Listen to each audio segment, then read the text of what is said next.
రెండోది type of food. For example 3 generations 4 generations చూద్దామండి. ఇప్పుడు మనకి ఫుడ్ ఎక్కడ పడితే అక్కడ దొరుకుతుంది, ఏది కావాలంటే అది దొరుకుతుంది. అందులోనూ మనకి రిఫైన్డ్ షుగర్ బేస్డ్ ఫుడ్ విపరీతంగా దొరుకుతుంది.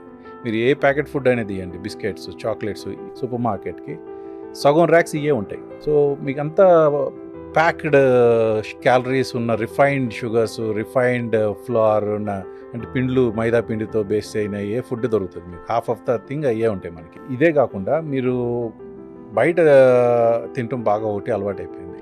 సో బయట తింటున్నప్పుడు ఏమవుతుందంటే, బయట చేసేవాడు ఎవడు కూడా మీరు హెల్తీగా ఉండాలని చేయరు. It's business. వాళ్ళకి బిజినెస్ వాడు ఎప్పుడు నాకు ఎంత రూపాయి మిగిలిందా అన్న ఆలోచనలోనే ఉంటాడు. అలాంటి వాడు ఏం చేస్తాడు, మీకు ఫుడ్ ఇంకా టేస్టీ అని అది అలవాటు చేసేస్తారు. ఇప్పుడు ఎలా అయిపోయిందంటే సిచ్యువేషన్, ఎవరు ఎక్కడికి వెళ్ళినా కానీ సాటిస్ఫై అవ్వట్లే. ఎందుకంటే అన్ని టేస్టులు చూసేశారు, కొత్తగా టేస్ట్ ఏమీ లేదు. సో దీనివల్ల కొత్త ఎక్స్పెరిమెంట్లు చేస్తారు. అంటే మనం ఏదైతే ఇప్పుడు ఆయుర్వేదంలో చూసామనుకోండి, ఫర్ ఎగ్జాంపుల్ విరుద్ధాలు అంటారు. అంటే ఒకదానికి ఇంకోటి కలవకూడదు అంటారు, కలిస్తే రోగాలు వస్తాయని చెప్తారు. ఎగ్జాక్ట్లీ ఆ విరుద్ధాలే కలుస్తూ ఉంటాయి మీరు గమనించినట్లయితే. కొన్ని ఫుడ్స్ని మనం మెడిసిన్లా తీసుకుంటారు ఆయుర్వేదంలో, అల్లం, వెల్లుల్లి ఇలాంటివి. దాన్ని విపరీతంగా వేసేస్తున్నారు, బిర్యానీ అని చెప్పి, ఫ్రైడ్ రైస్ అని చెప్పి. సో మీరు ఎప్పుడైతే ఈ ఎక్సెస్ టేస్ట్ కోసం అని చెప్పి ఎక్సెస్ అని మొదలు పెడుతున్నారో, మీరు ఎంటైర్ మీ ఫుడ్ని, మీ రెసిపీని డిస్టర్బ్ చేస్తున్నారు.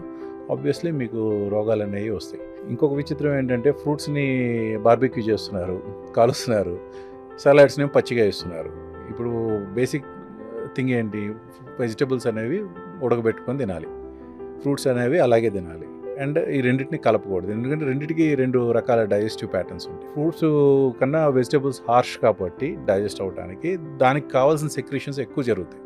ఫ్రూట్స్ రిలేటివ్గా ఈజీగా జరుగుతాయి. ఫ్రూట్స్నేమో కాలుస్తున్నారు, లేదంటే జ్యూస్ చేస్తున్నారు, దానివల్ల కూడా డ్యామేజ్ అవుతుంది. ఇట్లా ఫుడ్ని ఆల్టర్ చేయటం వల్ల కూడా సిగ్నిఫికెంట్గా అయితే చేంజెస్ అయితే కనిపిస్తున్నాయండి. సో లైఫ్ స్టైల్ ప్రాబ్లం ఉంది, తీసుకునే డైట్లోనూ ప్రాబ్లం ఉంది.